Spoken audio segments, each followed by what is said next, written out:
نحمده ونستعينه ونستغفره ونعوذ بالله من شرور أنفسنا ومن سيئات أعمالنا من يهده الله فلا مضل له ومن يضلل فلا هادي له وأشهد أن لا إله إلا الله وحده لا شريك له وأشهد أن محمدا عبده ورسوله يا أيها الذين آمنوا اتقوا الله حق تقاته ولا تموتن إلا وأنتم مسلمون يا أيها الناس اتقوا ربكم الذي خلقكم من نفس واحدة وخلق منها زوجها وبث منهما رجالا كثيرا ونساء واتقوا الله الذي تساءلون به والأرحام إن الله كان عليكم رقيبا يا أيها الذين آمنوا اتقوا الله وقولوا قولا سديدا يصلح لكم أعمالكم ويغفر لكم ذنوبكم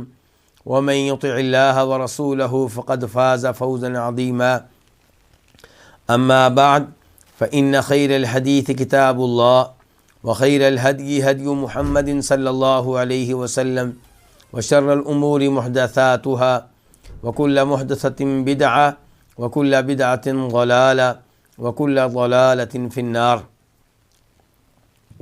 الوافی بما فی الصحیحین، صحیح بخاری اور صحیح مسلم کی احادیث پہ مشتمل ایک عظیم کتاب، جس میں احادیث کی تعداد تقریباً 2000 ہے۔ کتاب کے مؤلف نے کوشش کی ہے کہ کتاب میں حدیث کے تکرار سے بچا جائے، ہر حدیث ایک بار آئے، دوسری بار اس کا تذکرہ اس کتاب میں نہ آئے۔ کتاب کے مؤلف نے آسانی کے لیے کتاب کو 10 مقاصد میں تقسیم کیا ہے۔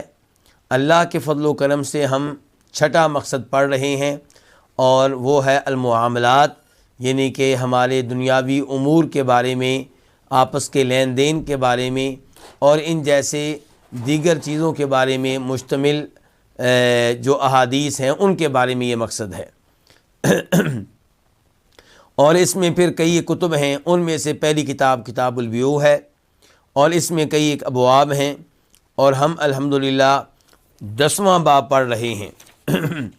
10واں باب کیا ہے؟ الربا والصرف، یہ سود کے بارے میں ہے، اور سونے اور چاندی کے آپس کے تبادلے کے بارے میں ہے۔ سونے کا سونے سے تبادلہ، یا چاندی کا چاندی سے تبادلہ، یا سونے اور چاندی کا تبادلہ، یا پھر کسی بھی ایسی چیز کا باہمی تبادلہ جو قیمت بنتی ہے، یعنی کہ آج کل کی کرنسیاں۔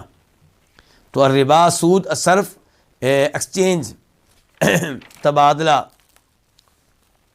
تو اس میں کئی ایک حدیثیں ہم پڑھ چکے ہیں اس باب میں، اور آخری حدیث آج پڑھیں گے جس کا نمبر ہے 1284 1284۔ اس حدیث کو روایت کرنے والے امام بخاری اور امام مسلم ہیں، اور یہ دونوں روایت کرتے ہیں مالک بن اوس الحدثان المدنی سے، انہ التمس صرفا ب100 دینار۔ مالک بن اوس کہتے ہیں کہ انہوں نے 100 دینار کے بدلے میں صرف تلاش کیا۔ صرف چینج آپ کہہ سکتے ہیں، یعنی کہ ان کے پاس 100 دینار ہیں، سونے کے، گولڈ کے 100 سکے ہیں، اور اس کے بدلے میں ان کو کیا چاہیے؟ ان کو چاندی کے سکے چاہیے، ان کو درہم چاہیے۔ تو انہ التمسا، انہوں نے تلاش کیا، طلب کیا، صرفاً، صرف کا معنی آپ ایکسچینج کر سکتے ہیں، ب100 دینار، 100 دینار کے بدلے میں انہوں نے طلب کیا، تلاش کیا، کیا؟ یعنی کہ درہم تلاش کیے، چاندی کے سکے تلاش کیے، یعنی کہ لوگوں سے پوچھتے پھر رہے ہیں کہ بھائی میرے پاس 100 دینار ہیں، کوئی ہے جو مجھے اس کے بدلے میں درہم دے، چاندی کے سکے دے؟ فدعانی طلحہ بن عبید اللہ، مالک بن اوس کہتے ہیں کہ مجھے طلحہ بن عبید اللہ نے بلا لیا۔ جب انہوں نے دیکھا کہ میں یہ تلاش کر رہا ہوں، میں دینار کے بدلے میں درہم چاہتا ہوں، گولڈ کے سکے جو ہیں ان کے بدلے میں چاندی کے سکے چاہتا ہوں، تو انہوں نے مجھے بلا لیا۔ فتراوضنا، تو ہم اس معاملے میں گفتگو کرتے رہے. گفتگو کس بارے میں ہو رہی ہے؟ ریٹ کے بارے میں، کہ میں 100 دینار دوں گا تو آپ 1 دینار کے بدلے میں کتنے درہم دیں گے، 100 دینار کے بدلے میں مجھے کتنے درہم دیں گے. اس موضوع پہ ہماری آپس میں گفتگو ہوتی رہی. فتراوضنا، کہ ہمارا کلام ہوتا رہا، ہماری گفتگو ہوتی رہی کس کے بارے میں؟ ریٹ کے بارے میں. حتی اصطرف منی، یہاں تک کہ انہوں نے مجھ سے تبادلہ کر لیا. کس کا تبادلہ کر لیا؟ یعنی کہ میرے پاس سے دینار اور ان کے پاس سے چاندی کے سکے، ان کا تبادلہ ہو گیا. لیکن یہ تبادلہ کیسے ہوا ہے؟ زبانی ہوا ہے، عملی طور پہ نہیں. اس کی تفصیل آگے آ رہی ہے. کہتے ہیں ان کے اتفاق ہو گیا، ہمارا سودا ہو گیا، عقد ہو گیا، طے ہو گیا. حتیٰ اس طرف منی، یہاں تک کہ انہوں نے مجھ سے تبادلہ کر لیا، یعنی کہ یہ معاہدہ کر لیا. فأخذ الذهب يقلبها في يدي، تو انہوں نے سونا پکڑ لیا، اسے اپنے ہاتھوں میں الٹ پلٹ کرنے لگے. الٹ پلٹ کر رہے ہیں، چیک کر رہے ہیں، دیکھ رہے ہیں. ثم قال، پھر کہنے لگے حتی یأتی خازنی من الغابہ، یہاں تک کہ میرا خازن، میرا کیشیئر، میرا خزانچی وہ آ جائے. کہاں سے؟ غابہ سے. یعنی کہ غابہ نامی جگہ، وہاں پہ میرا خازن، میرا خزانچی گیا ہوا ہے. میرا وہ آدمی جس کے پاس میرا حساب کتاب ہوتا ہے، میرا مال ہوتا ہے، وہ گیا ہوا ہے. وہ آ جائے تب میں تمہیں دوں گا کیا؟ چاندی کے سکے. اس کا مطلب ہے کہ طلحہ نے مالک بن اوس سے دینار لے لیے ہیں، سونے کے سکے لے لیے ہیں، اور درہم کے بارے میں کہہ رہے ہیں، چاندی کے سکوں کے بارے میں کہہ رہے ہیں آپ کو تب ملیں گے جب غابہ نامی جگہ سے میرا خازن، میرا خزانچی واپس آئے گا. وعمر یسمع ذلک، جبکہ عمر فاروق ہمارے دوسرے خلیفہ یہ ساری گفتگو سن رہے ہیں. ان دونوں کا آپس میں ان کے کیا مذاکرات ہو رہے ہیں، کون سا عقد ہو رہا ہے، وہ پاس بیٹھے ہیں، وہ سن رہے ہیں سب کچھ. فقال، تو وہ کہنے لگے، کون؟ عمر بن خطاب کہنے لگے، عمر فاروق کہنے لگے. کس سے؟ مالک بن اوس سے. واللہ لا تفارقہ حتی تأخذ منہ، اللہ کی قسم تم نے ان سے الگ نہیں ہونا. کن سے؟ طلحہ سے. تم نے طلحہ سے الگ نہیں ہونا یہاں تک کہ تم ان سے لے لو. کیا لے لو؟ چاندی کے سکے لے لو. یہ وہی گفتگو جو ہماری پہلے ہو چکی ہے. کیا؟ کہ جب آپ سونے سے بیع کریں گے تو کتنی شرطیں ہیں؟ 2. نمبر 1، سونے کی سونے سے بیع کریں تو دونوں طرف سے سونے کی مقدار 1 ہو. ادھر 10 گرام ہے تو ادھر بھی 10 گرام، اور ادھر 1 تولہ ہے تو ادھر بھی 1 تولہ. ایک جانب سے 10 گرام ہو، دوسری جانب سے 9 گرام ہو، درست نہیں ہے. پہلی شرط کیا ہے؟ جب گولڈ کی گولڈ سے بیع ہوگی یا چاندی کی چاندی سے بیع ہوگی تو دونوں طرف سے مقدار برابر ہونی چاہیے. نمبر 2، ایک ہاتھ سے دیں ایک ہاتھ سے لیں، یعنی کہ بائع اور مشتری کو، لینے والے کو اور دینے والے کو، خریدنے والے کو اور فروخت کرنے والے کو آپس میں الگ ہونے کی اجازت نہیں ہے جب تک کہ یہ سودا مکمل نہ کر لیں. لیکن اگر ایک طرف سے سونا ہو، دوسری طرف سے چاندی ہو، پھر ایک شرط ہے، پھر 2 شرطیں نہیں ہیں. پھر کیا شرط ہے؟ کہ آپ ایک ہاتھ سے دیں گے، ایک ہاتھ سے لیں گے، یعنی کہ آپ دونوں اس وقت تک الگ نہیں ہو سکتے جب تک کہ آپ کی بیع مکمل نہ ہو جائے، سودا مکمل نہ ہو جائے. البتہ مقدار میں فرق ہوگا. ظاہر ہے وہ چاندی ہے اور یہ سونا ہے. ظاہر ہے وہ ڈالر ہیں اور یہ روپے ہیں. ڈالر مہنگا ہے. وہ پاؤنڈ ہیں اور یہ روپے ہیں. وہ ریال ہیں اور یہ روپے ہیں. تو ریٹ کا تو فرق ہوگا، لیکن ایک مجلس میں یہ کام مکمل ہو جائے. ادھار کی اجازت نہیں ہے. چاہے ادھار 1 گھنٹے کا ہو اس کی اجازت نہیں ہے، چاہے 10 منٹ کا ہو اس کی اجازت نہیں ہے. آپس میں بیٹھے رہیں، آپ نے گولڈ دے دیا، وہ آپ کو چاندی دے گا گھنٹے کے بعد، 2 گھنٹے بعد، 3 گھنٹے کے بعد، کوئی مسئلہ نہیں ہے. جب تک کہ آپ ایک رہیں، ایک جگہ پہ رہیں، ایک کمرے میں رہیں، الگ نہ ہوں۔ اور اگر آپ کہیں گی میرا یہ آپ گولڈ پکڑیں اور میں گھنٹے کے بعد آ کے آپ سے چاندی لے لوں گا، تو یہ غلط ہے، یہ شریعت کے خلاف ہے، یہ سود ہو جائے گا۔ یہ کیا ہو جائے گا؟ سود ہو جائے گا۔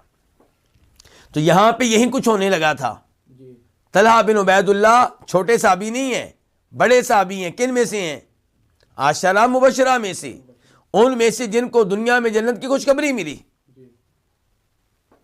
تو وہ کیا کہہ رہے ہیں مالک بن اوس سے کہ بھائی سودا میرا سودا اور تمہارا سودا ہو گیا، ریٹ ہم نے طے کر لیا ہے، اور میں نے تم سے دینار لے لیے ہیں۔ درم یعنی کہ چاندی کے سکے تمہیں تب ملیں گے جب غابہ سے میرا خازن، میرا خزانچی، میرا منشی واپس آئے گا۔ آج کی زبان میں آپ سیکٹری بھی کہہ سکتے ہیں۔ جی، تو عمر فاروق نے کیا کہا اس پہ کہ مالک تمہیں طلحہ سے الگ ہونے کی اجازت نہیں ہے جب تک کہ تم طلحہ سے چاندی کے سکے لے نہ لو۔ تو عمر فاروق کا یہ جو ان کی ہدایت ہے، یہ تنبیہ جو وارننگ ہے، یہ حدیث کے عین مطابق ہے، یہ ان دونوں کو سود سے بچانے کے لیے ہے۔ قال رسول اللہ صلی اللہ علیہ وسلم، اب حدیث بیان کر رہے ہیں کون؟ عمر فاروق۔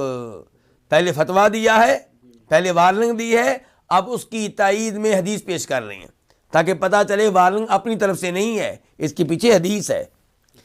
کہتے ہیں فرمایا رسول اللہ صلی اللہ علیہ وسلم نے الذهب بالذهب ربا الا هاء وهاء،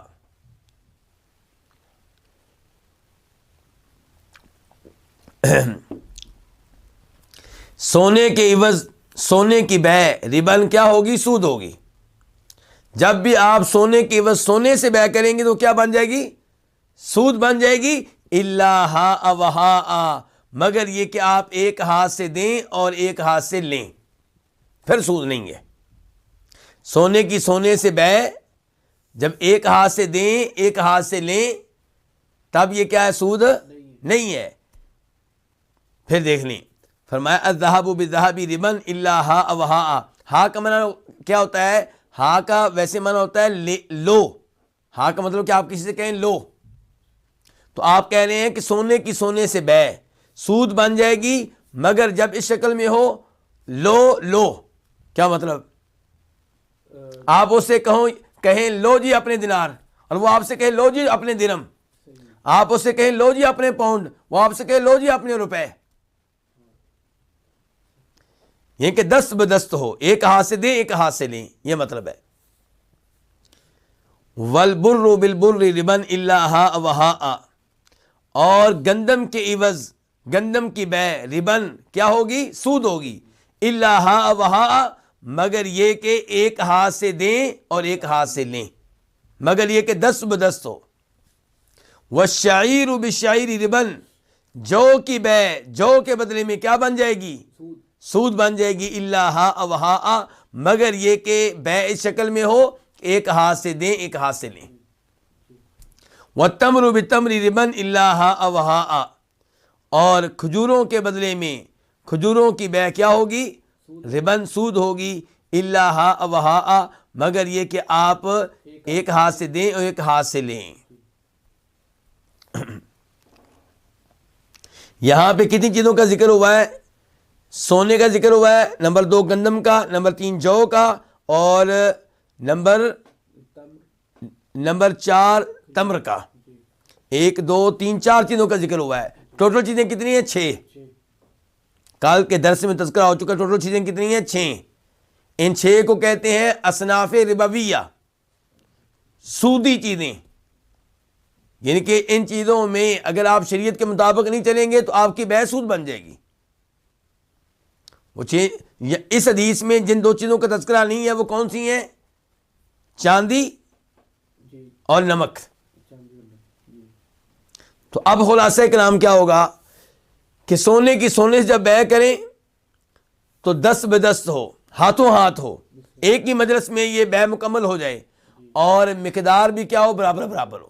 اس کا تذکرہ اس حدیث میں نہیں ہے، گزشتہ حدیث میں آ چکا ہے۔ اور گندم چاندی کی جب چاندی سے بے ہوگی تب بھی کیا ہوگا؟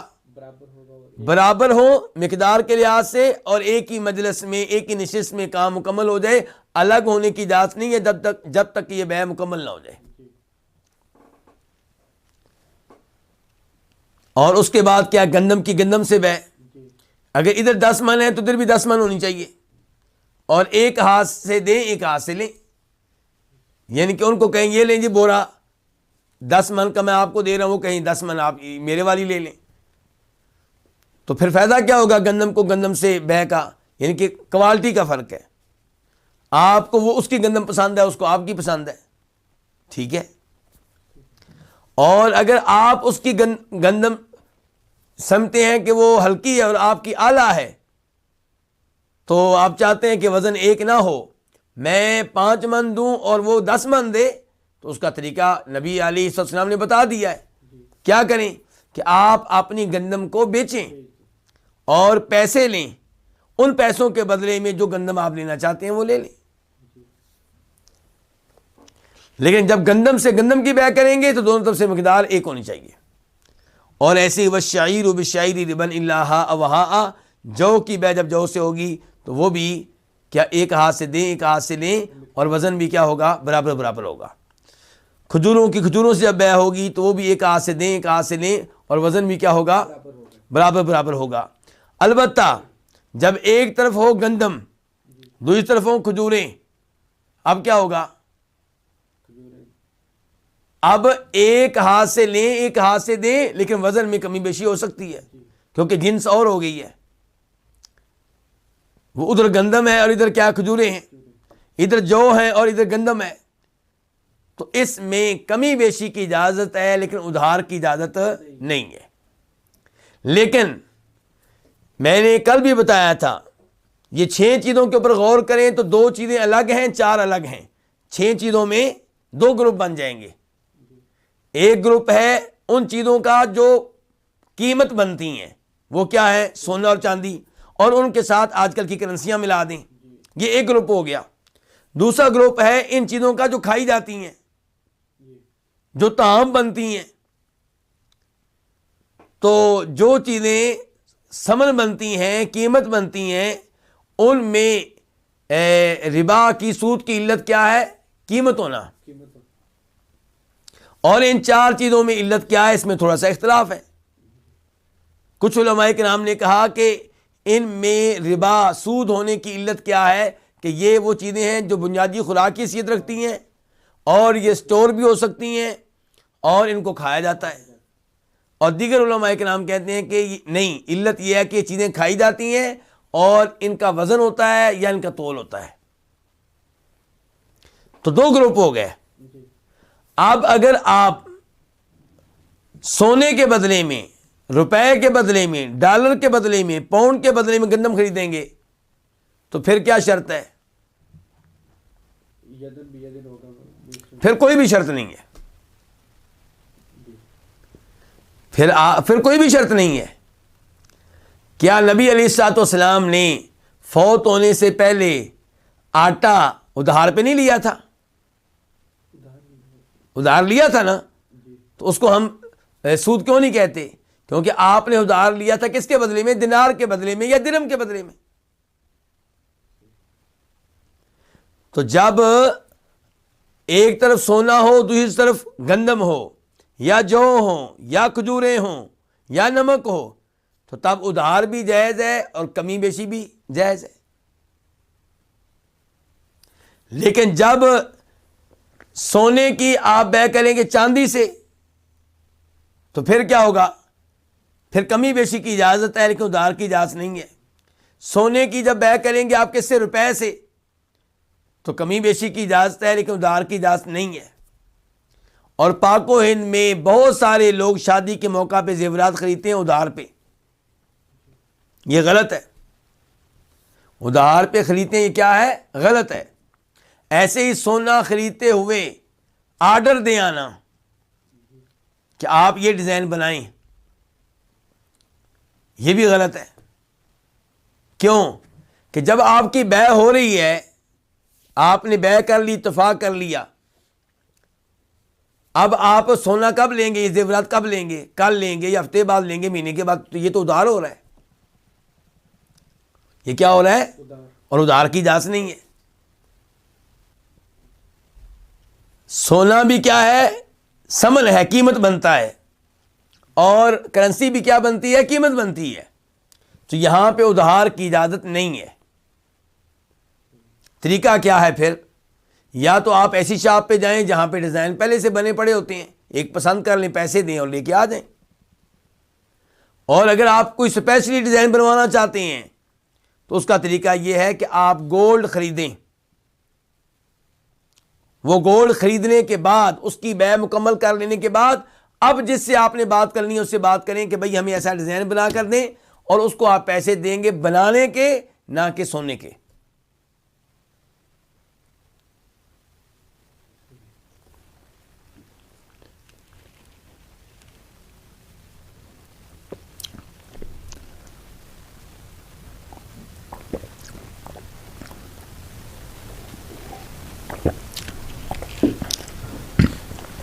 گاؤں کے لوگ عام طور پہ شادی کرتے ہیں تو جو زیورات خریدتے ہیں ادھار پہ خریدتے ہیں۔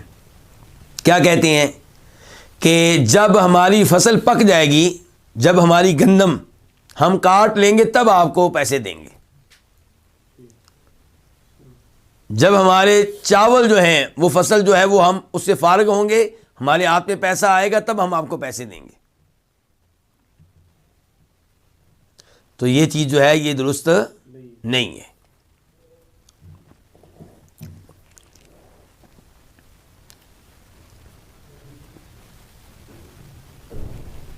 اس کے بعد نیا باب ہے، باب نمبر 11، باب لعن آکل الربا وموکلی، سود کھانے والے پہ لعنت اور سود کھلانے والے پہ لعنت۔ حدیث نمبر 1285، 1285 میم۔ اس حدیث کو روایت کرنے والے کون سے امام ہیں؟ امام مسلم۔ عن جابر، روایت ہے جناب جابر بن عبداللہ رضی اللہ تعالیٰ عنہما سے، قال، وہ کہتے ہیں، لعن رسول اللہ صلی اللہ علیہ وسلم آکل الربا، لعنت کی ہے نبی علیہ الصلوۃ والسلام نے سود کھانے والے پہ، وموکلہ، اور سود کھلانے والے پہ، وکاتبہ، اور سودی معاملے کو لکھنے والے پہ، وشاہدیہ، اور سودی معاملے پہ گواہ بننے والوں پہ، اور آپ نے فرمایا ہم سوا، یہ سب کے سب برابر ہیں، یہ سب کے سب کیا ہیں؟ برابر ہیں۔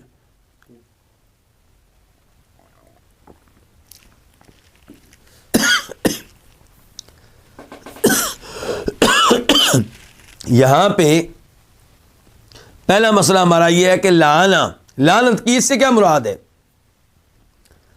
لعنت کہتے ہیں اللہ کی رحمت سے دوری کو، یعنی کہ اللہ کے رسول نے لعنت کی ہے، گویا کہ اللہ کے رسول کہہ رہے ہیں کہ جو سود لینے والا ہے اور سود دینے والا ہے، ان پہ اللہ کی رحمت نہ رہے، یہ اللہ کی رحمت سے دور ہو جائے۔ تو کتنا بد نصیب ہے، محروم ہے وہ انسان جس کے بارے میں نبی علیہ السلام نے بد دعا کی ہے کہ وہ اللہ کی رحمت سے کیا رہے؟ دور رہے۔ اور یہ جرم اتنا بڑا ہے کہ صرف سود کھانے والے پہ، کھلانے والے پہ لعنت نہیں آئی، جو سودی معاملہ تحریر کرے اس پہ بھی، جو گواہ بنے اس پہ بھی۔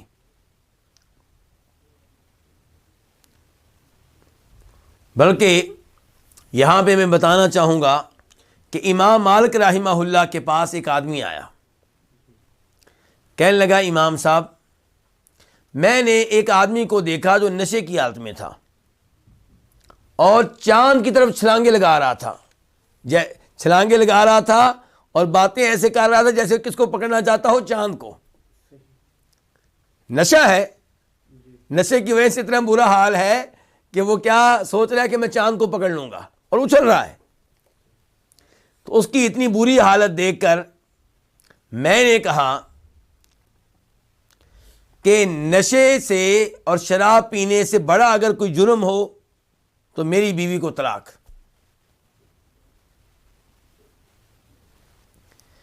اس کی اتنی بری حالت دیکھ کے اس نے سوچا کہ یہ سب سے بڑا جرم ہوگا یہ بدترین گناہ ہوگا. تو اس کو اتنا یقین تھا اس بات پہ کہ اس نے کہہ دیا اگر یہ گناہ بدترین نہ نکلا، سب سے برا نہ نکلا، تو میری بیوی کو کیا ہو؟ طلاق ہو. اب امام مالک سے پوچھتا کہ بتائیں میرا کیا بنا، کہیں میری بیوی کو طلاق تو نہیں ہو گئی؟ امام صاحب کہنے لگے کہ مجھے وقت دو، کل آنا. وہ آدمی اگلے دن آیا، امام صاحب نے کہا ابھی نہیں، پھر آنا. وہ پھر آیا، کہا ابھی نہیں، پھر آنا. امام صاحب نے اس کے سوال کا جواب دینے کے لیے پورے قرآن کا مطالعہ کر ڈالا اور پھر اس سے کہا کہ میں نے قرآن کا مطالعہ کیا ہے، مجھے سود سے بڑا گناہ کوئی نہیں ملا. سب سے بڑا گناہ تو شرک ہے نا، لیکن وہ تو ہے بندہ ویسے ہی کافر ہو جاتا ہے. بات ہو رہی مسلمان ہو اور پھر سب سے بڑا گناہ کون سا ہے اور بدترین جرم کون سا ہے؟ تو امام مالک نے کہا کہ مجھے تو یہ ملا ہے کہ سب سے بڑا گناہ سود کا ہے. کیوں؟ کیونکہ اللہ تعالیٰ کہتے ہیں فَإِن لَّمْ تَفْعَلُوا فَأْذَنُوا بِحَرْبٍ مِّنَ اللَّهِ وَرَسُولِهِ. اگر تم سود لینے سے باز نہیں آتے تو پھر جان لو کہ تم اللہ کے رسول سے کیا کر رہے ہو؟ جنگ کر رہے ہو. تو اس سے بڑا گناہ کون سا ہوگا جس گناہ کو اللہ کے رسول سے جنگ قرار دیا گیا ہے؟ اور آج کتنے مسلمان ہیں جو اللہ کے رسول سے جنگ کر رہے ہیں سود کی شکل میں،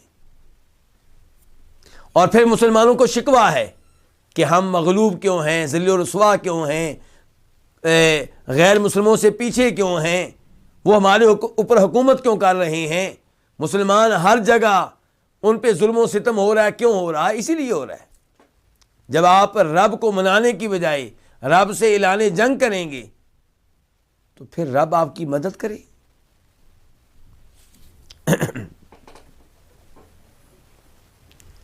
تو یہاں پہ اللہ کے رسول نے اعلان فرمائی ہے سود کھانے والے پہ. سود کھانا یعنی کہ جو سود کھائے اس پہ لعنت ہے، اور جو سود سے کپڑے لے کر خریدے اور پہن لے اس پہ لعنت نہیں ہے. ہو سکتا ہے آپ سے کوئی کہے کہ اللہ کے رسول نے تو کہا ہے سود کھانے والے کے اوپر لعنت، یہ نہیں کہا کہ سود سے مکان خریدے اس کے اوپر لعنت، نہ ہی یہ کہا جو سود سے گاڑی خرید لے اس کے اوپر لعنت.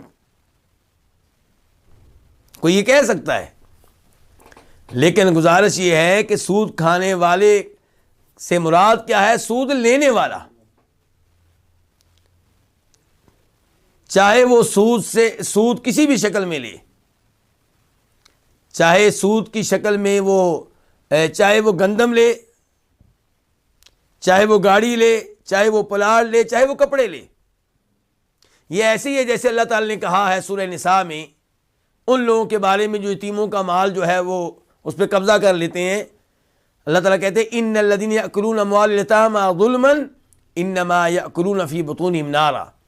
وہ لوگ جو یتیم کا مال کھاتے ہیں وہ اپنے پیٹ میں آگ داخل کر رہے ہیں. تو کیا اس آیت کا مطلب یہ ہے کہ یتیم کا مال کھانا جرم ہے، اور یتیم کے مال سے اگر آپ اپنا پلاٹ خرید لیں تو جرم نہیں ہے، گاڑی خرید لیں جرم نہیں ہے؟ بالکل ہے. مراد یہ ہے کہ یہ ایک محاورہ ہوتا ہے. ہم نہیں کہتے کہ وہ آدمی میرا مال کھا گیا، تو کیا اس نے وہ سارا مال کھایا ہوتا ہے؟ نہیں، ہم نے اس کے ساتھ کاروبار کیا، ہم نے اس کو 10 لاکھ روپیہ دیا، کپڑے کا کاروبار تھا، وہ قبضہ کر گیا، تو ہم کیا کہتے ہیں؟ کھا گیا. کیونکہ مال کا زیادہ استعمال کیا ہے؟ کھانا.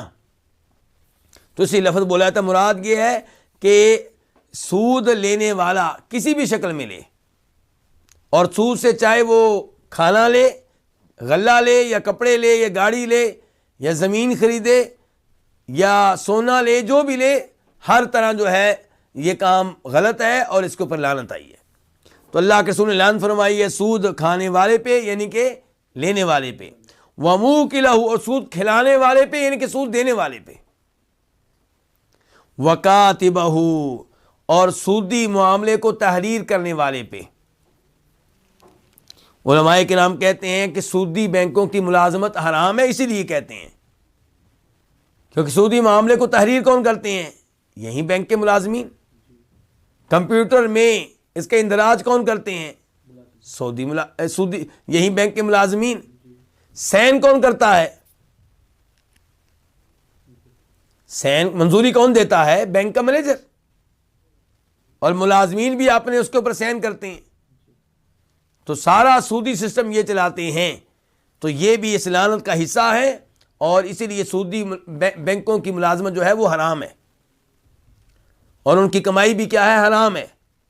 اس لیے اپنے اپنے رشتہ داروں کو، اپنے اپنے بچوں کو، اپنے اپنے بہن بھائیوں کو اس بڑے گناہ سے بچائیے۔ تو اللہ کے رسول صلی اللہ علیہ وسلم نے لعنت فرمائی ہے سود کھانے والے پہ، کھلانے والے پہ، وکاتبہ، اور اسے تحریر کرنے والے پہ، وشاہدیہ، اور اس پہ گواہ بننے والوں پہ۔ شاہدی اصل میں تھا شاہدین، دو گواہ۔ عام طور پہ گواہ کتنے ہوتے ہیں؟ دو ہی ہوتے ہیں، اس لیے یہاں پہ آیا کہ سودی معاملے پہ گواہ بننے والے دونوں پہ اللہ کے رسول نے لعنت فرمائی ہے۔ آپ دیکھیے گواہ بننا بھی جرم۔ اب گواہ بننے والا نہ سود لے رہا ہے، نہ سود دے رہا ہے، نہ اس نے یعنی کہ معاملہ تحریر کیا ہے، صرف گواہ بنا ہے۔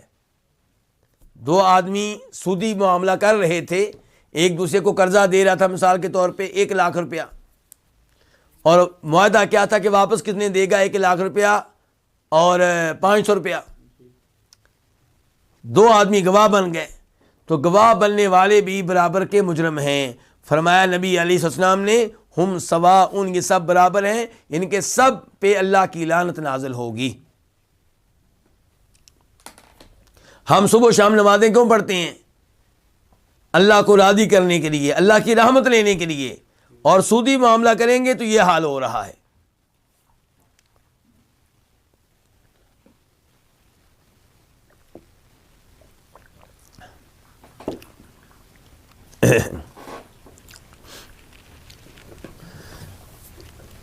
اس کے بعد کتاب کے مؤلف کہتے ہیں کہ آپ حدیث نمبر 1476 بھی دیکھ لیں۔ یہاں پہ حدیث نمبر 1476 دیکھتے ہیں کہ وہ کیا ہے۔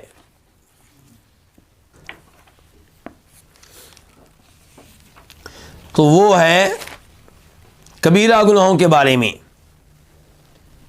جناب ابو ہریرہ کہتے ہیں فرمایا نبی علیہ الصلوۃ والسلام نے اجتنبوا السبع الموبقات، 7 ایسے گناہوں سے بچو جو گناہ کرنے والے کو ہلاک کر کے رکھ دیتے ہیں، تباہ و برباد کر کے رکھ دیتے ہیں۔ تو صحابہ اکرام نے کہا اللہ کے رسول وہ کون سے ہیں؟ فرمایا الشرک باللہ، اللہ تعالیٰ کے ساتھ کسی اور کو شریک کرنا، والسحر، جادو کرنا، اور نمبر 3 فرمایا کسی ایسے انسان کو قتل کرنا جس کا خون اللہ نے حرام قرار دیا، یعنی کہ ناجائز طور پہ کسی کا قتل کرنا، اور چوتھے نمبر پہ فرمایا واکل الربا، سود کھانا، سود لینا۔ تو 7 گناہ بڑے بڑے آپ نے بتائے، ان میں آپ نے سود کا بھی تذکرہ کیا ہے۔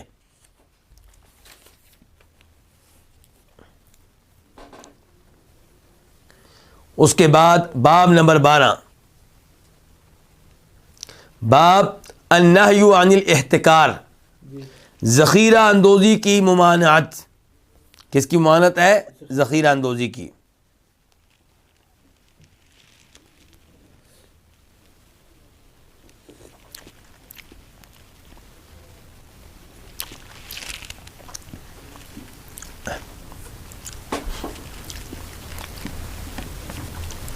حدیث نمبر 1286، 1286 میم۔ اس حدیث کو روایت کرنے والے امام کون سے؟ امام مسلم۔ عن معمر بن عبد اللہ عن رسول اللہ صلی اللہ علیہ وسلم قال، روایت ہے جناب معمر بن عبداللہ سے، معمر بن عبداللہ بن نافع القرشی المدنی، وہ روایت کرتے ہیں نبی علیہ الصلوۃ والسلام سے کہ آپ نے فرمایا لا یحتکر الا خاطئ، نہیں ذخیرہ اندوزی کرتا مگر وہ جو گنہگار ہو، یعنی کہ جو گناہ لینا چاہتا ہے وہی ذخیرہ اندوزی کرے گا. مطلب یہ کہ ذخیرہ اندوزی کیا ہے؟ گناہ ہے. ذخیرہ اندوزی کیا ہے؟ گناہ ہے. وفی روایت، اور ایک روایت میں ہے من احتکر فہو خاطئ، جو ذخیرہ اندوزی کرے فہو خاطئ تو وہ گنہگار ہے، وہ خطا کار ہے، وہ گنہگار ہے. تو کون سی کل اندازی ہے، کون سی ذخیرہ اندوزی ہے جو ممنوع ہے؟ موضوع کیا ہمارا؟ ذخیرہ اندوزی. کل اندازی میرے منہ سے نکل گیا تھا، کل اندازی نہیں بلکہ ذخیرہ اندوزی. تو ذخیرہ اندوزی کب ممنوع ہے؟ جب ذخیرہ اندوزی آپ اس لیے کریں تاکہ قیمتیں بڑھ جائیں. قیمتیں، میں بہت سا مال جمع کر لیتا ہوں، اسٹور کر لیتا ہوں، بازار میں قلت پیدا ہو جائے گی اور قیمتیں کیا ہو جائیں گی؟ بڑھ جائیں گی. تو قیمتیں بڑھانے کے لیے اور بازار میں قلت پیدا کرنے کے لیے ذخیرہ اندوزی کرنا یہ کیا ہے؟ ممنوع ہے. اور ایسے ہی وہ ذخیرہ اندوزی جو آپ نے ریٹ بڑھانے کے لیے نہیں کی، آپ نے بازار میں قلت پیدا کرنے کے لیے نہیں کی، لیکن بازار میں اب قلت پیدا ہو چکی ہے، آپ کی وجہ سے پیدا نہیں ہوئی لیکن ہو چکی ہے، جبکہ آپ کے پاس گھر کی ضرورت سے زائد مال موجود ہے، تو آپ پھر بھی اس کو ذخیرہ کیے ہوئے ہیں، تو یہ غلط ہے. یہ ذخیرہ اندوزی ممنوع ہے. اور ایک ہے ذخیرہ اندوزی اپنے لیے کرنا، پورے سال کے لیے گندم خرید کے رکھ لینا، پورے سال کے لیے چاول خرید کے رکھ لینا، تو یہ منع نہیں ہے.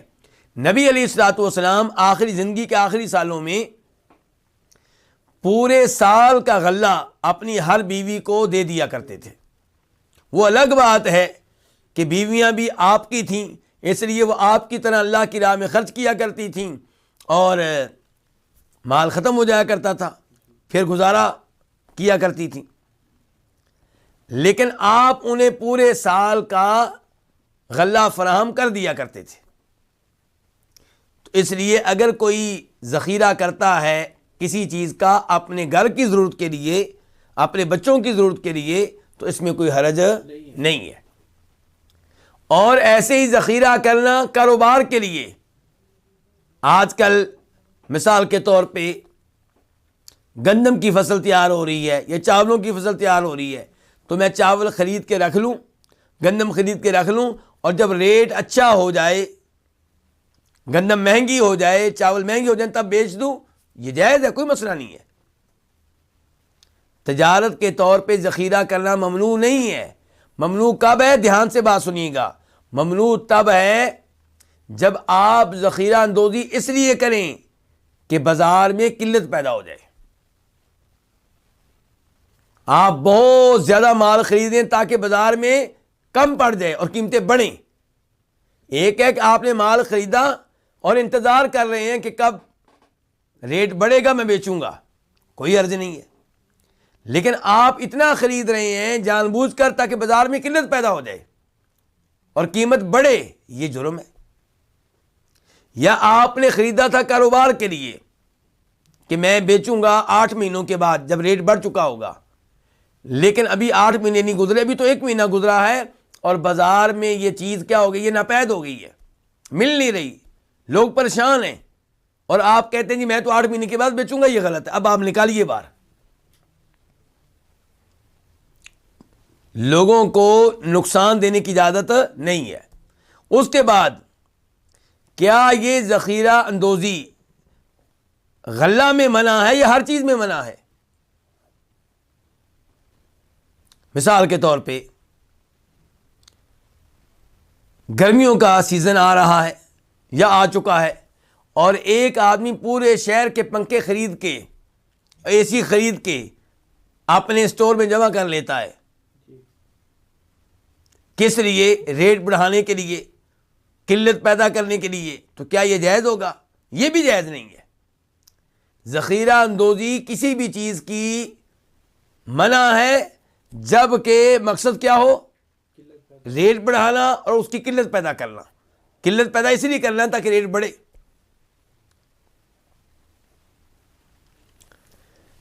تو یہ راوی ہے معمر بن عبداللہ، یہ بھی ذخیرہ اندوزی کیا کرتے تھے. یہ صحابی جو ہیں حدیث بیان کرنے والے ذخیرہ اندوزی کرتے تھے.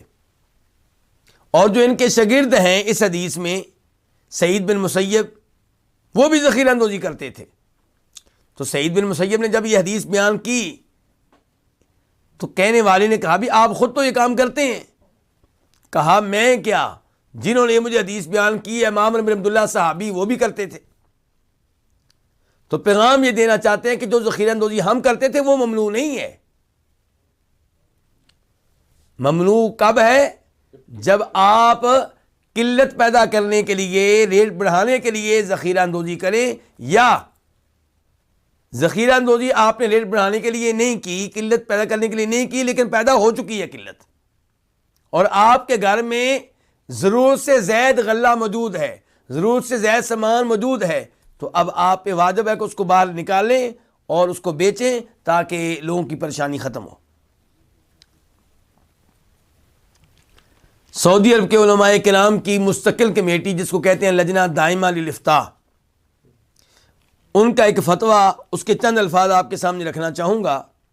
وہ کہتے ہیں کسی بھی ایسے چیز کی ذخیرہ اندوزی ممنوع ہے جس کی لوگوں کو ضرورت ہو، کوئی بھی چیز ہو، کھانے پینے کی ہو یا کوئی اور ہو. کیوں؟ کہتے ہیں اس حدیث کی وجہ سے جو بھی ہم نے پڑھی ہے، اور کہتے ہیں اس لیے کہ اس قسم کی ذخیرہ اندوزی میں مسلمانوں کو نقصان پہنچایا جا رہا ہے، اور مسلمانوں کو نقصان پہنچانے کی اجازت نہیں ہے.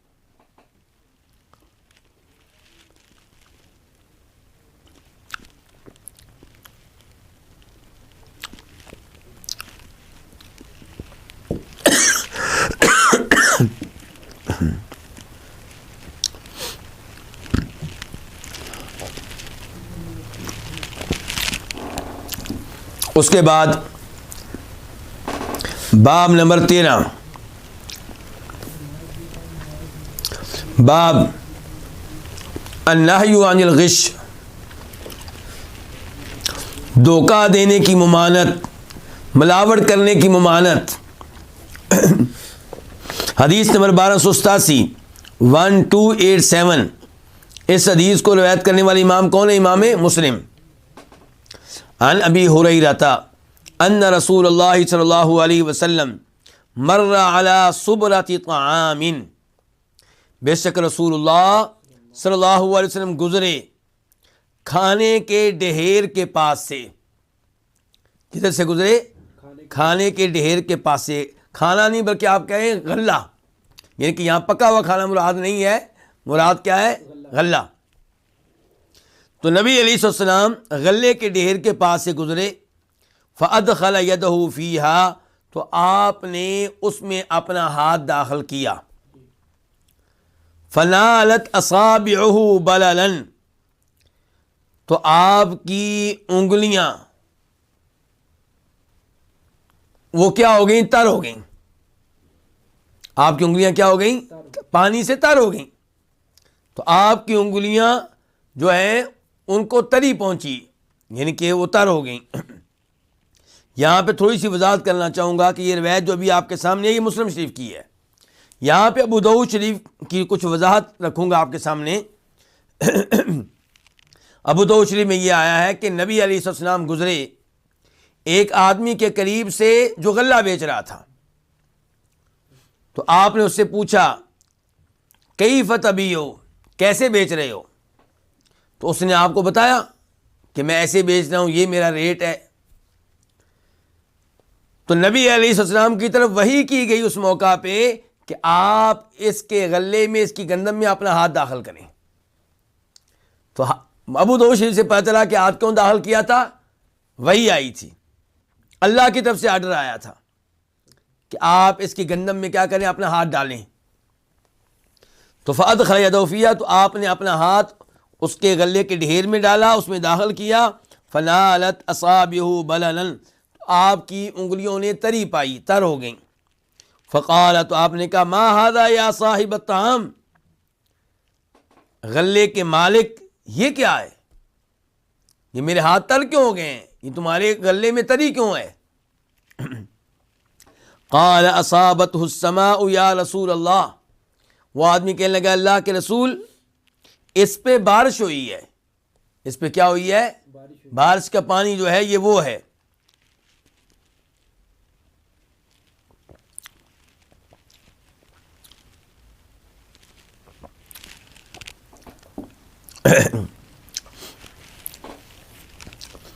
قال، تو آپ نے کہا افلا جعلتہ فوق الطعام، تو نے اسے غلے کے اوپر کیوں نہیں کر دیا؟ کس کو؟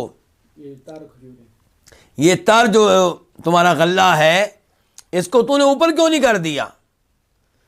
افلا جعلتہ، تو نے کیوں نہیں اس کو کر دیا فوق الطعام، غلے کے اوپر، کئی یراہ الناس، تاکہ لوگ اس کو دیکھ لیں، جنہوں نے خریدنا ان کو پتہ چلے کہ بھائی یہ غلہ جو ہے یہ گیلا ہے، اس میں بارش کا پانی داخل ہوا ہے، تاکہ انہیں دھوکہ نہ ہو۔ من غش فلیس منی، جو دھوکہ دے، جو ملاوٹ کرے، وہ مجھ میں سے نہیں ہے۔ یہ ہیں تعلیمات کس کی؟ نبی علیہ السلام کی۔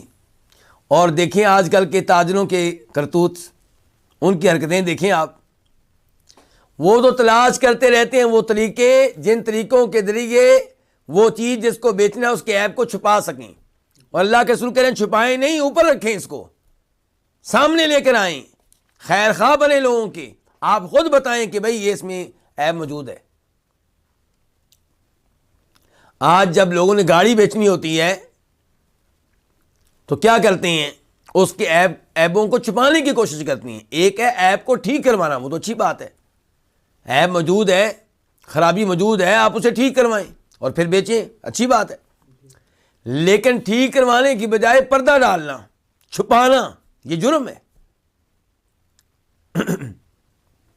مسلمان جب بے کرے گا وہ خود لوگوں کو بتائے گا کہ میری اس بے میں یہ مسئلہ ہے، یہ خرابی ہے، اس گاڑی کا گیئر صحیح کام نہیں کرتا، یہ گاڑی جو ہے یہ پٹرول زیادہ کھاتی ہے۔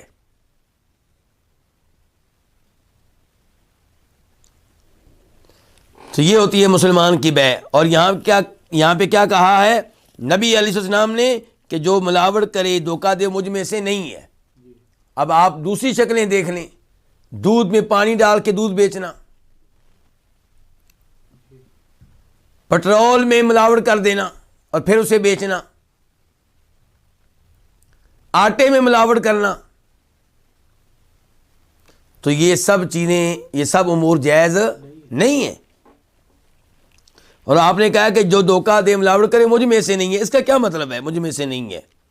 ایک مطلب یہ ہے کہ وہ مسلمان نہیں ہے، میرے دین پہ نہیں ہے، میرا امتی نہیں ہے۔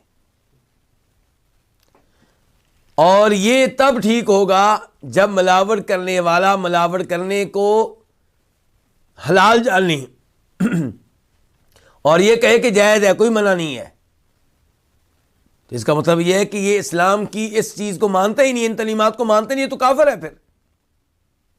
تو پھر آپ کی حدیث اس کے معاملے میں واضح ہے کہ جو دھوکہ دے وہ مجھ میں سے نہیں ہے، کہ یعنی کہ دھوکہ بھی دے اور دھوکہ دینے کو کیا سمجھے؟ درست سمجھے، اسے ممنوع نہ سمجھے، تو وہ پھر مسلمان نہیں ہے۔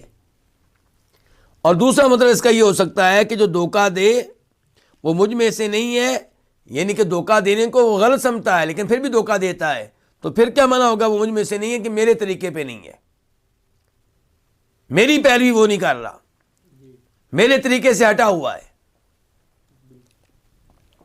تو بہرحال اس حدیث سے پتہ چلا کہ دھوکہ کسی بھی شکل میں مسلمان کو نہیں دینا چاہیے۔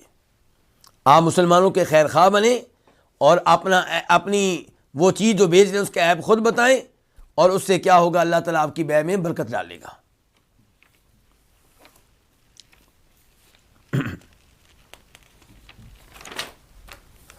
اس کے بعد باب نمبر 14،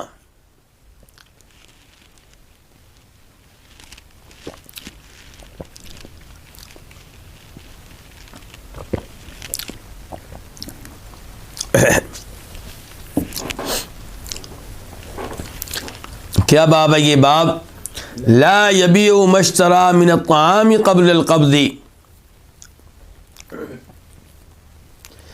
جو غلہ خریدا ہو اسے قبضہ میں لینے سے پہلے اس کی بے نہ کرے، اسے نہ بیچے.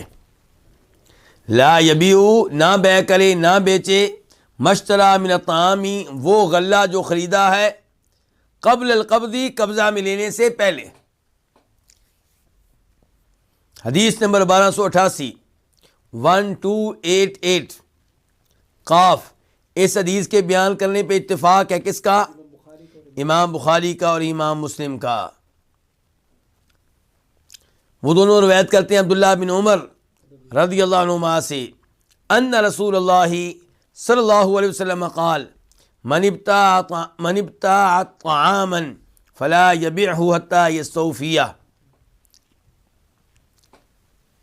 کہ جو غلہ خریدے فلا یبیعہ، اسے نہ بیچے، حتی یستوفیہ، یہاں تک کہ اسے پوری طرح حاصل کر لے، پوری طرح لے لے. یعنی کہ جب اپنے قبضے میں لے لے پھر آگے سودا کرے. آپ نے کسی کے ساتھ گندم کا سودا کر لیا، گندم ابھی تک اس کے اسٹور پہ موجود ہے، اس کی دکان میں موجود ہے، آپ نے اٹھائی نہیں ہے، اس کی دکان میں سائڈ پہ پڑی ہے. تو اب آپ باہر جاتے ہیں اور کسی کے ساتھ اس کی بے کر لیتے ہیں. آپ نے ایک من مثال کے طور پہ خریدی ہے، کتنے کی؟ 1000 روپے میں.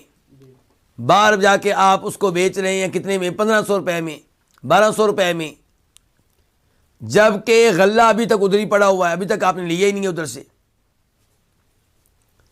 تو یہ صورتحال جو ہے یہ جائز نہیں ہے. شریعت کہتی ہے کہ وہ چیز بیچیں جو آپ کی ملکیت میں ہو. تو یہ گندم جب تک آپ اپنے قبضے میں نہیں لیں گے آپ کی ملکیت میں نہیں ہے.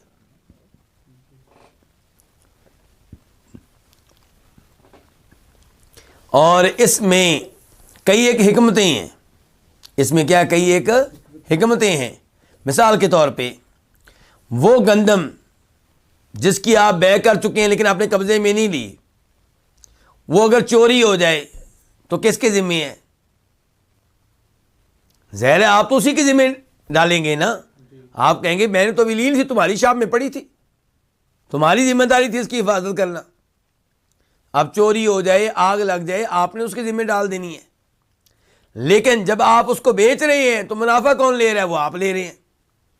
تو شریعت کا اصول ہے کہ جس چیز کے آپ ضامن نہیں ہیں اس سے آپ فائدہ بھی نہیں اٹھا سکتے. تو آپ اسے اپنی دکان میں لے کر آئیں. اب چوری ہو جائے کون ذمہ دار ہوگا؟ آپ ذمہ دار ہیں، نقصان آپ ہی کا ہوگا. اب آپ اس سے فائدہ اٹھائیں، بیچیں، منافع کمائیں، آپ کو اجازت ہے. دوسرا یہ ہوتا ہے کہ آپ اپنے قبضے میں نہیں لی تو آپ کو ہو سکتا ہے اچھی طرح علم ہی نہ ہو کہ اس گندم میں کیا خرابی ہے کیا نہیں ہے. تو شریعت چاہتی ہے کہ آپ اسے اپنے قبضے میں لیں اور پھر بیچیں. اور اس سے جھگڑوں کا دروازہ بھی کیا ہوتا ہے؟ بند ہو جاتا ہے. شریعت کی ایسی جتنی بھی پابندیاں ہیں، ان پابندیوں کے ذریعے شریعت یا تو ظلم و زیادتی سے لوگوں کو بچا رہی ہے اور یا کس سے بچا رہی ہے؟ جھگڑوں سے، اختلافات سے. وفی روایت لہما، اور ان دونوں کی ایک روایت میں ہے، کن دونوں کی ایک روایت میں؟ بخاری مسلم کی ایک روایت میں، حتی یقبضہ، کہ اوپر جو بھی روایت پڑھی اس میں کیا تھا؟ حتی یستوفیہ، کہ جو کوئی غلہ خریدے وہ اسے اس وقت تک نہ بیچے جب تک کہ اسے پوری طرح نہ لے لے. دوسری روایت میں حتی یقبضہ، یہاں تک کہ اس پہ قبضہ نہ کر لے.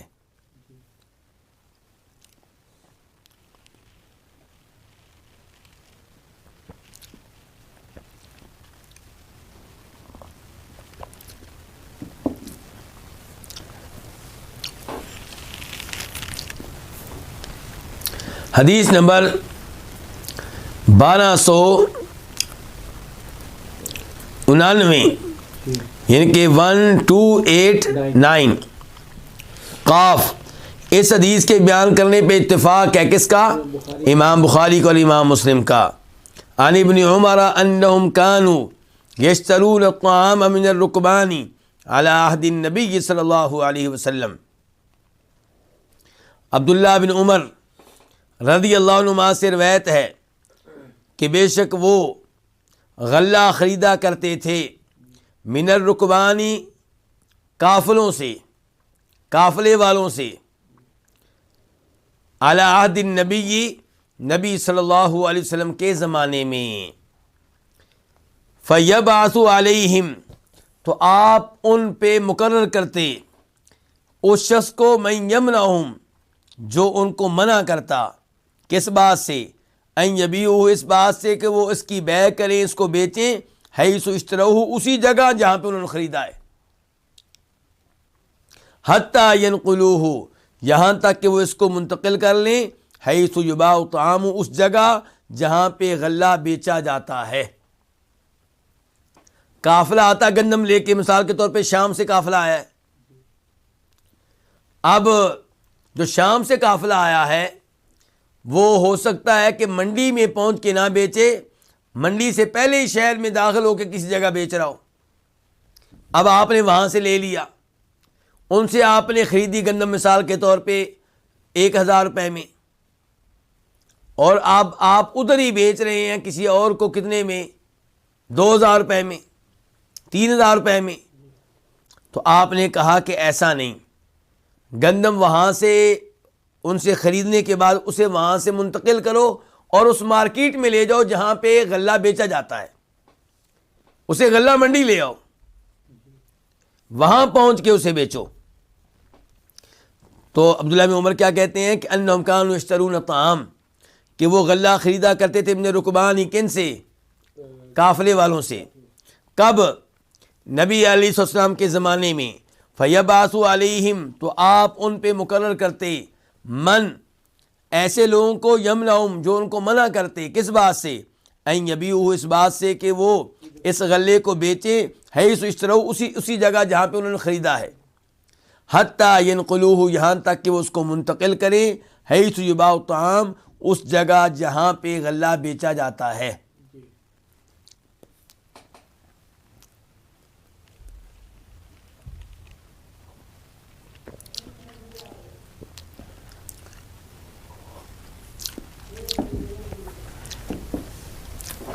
اس کے بعد حدیث نمبر 1290، 1290، اسے روایت کرنے والے کون سے امام؟ امام مسلم۔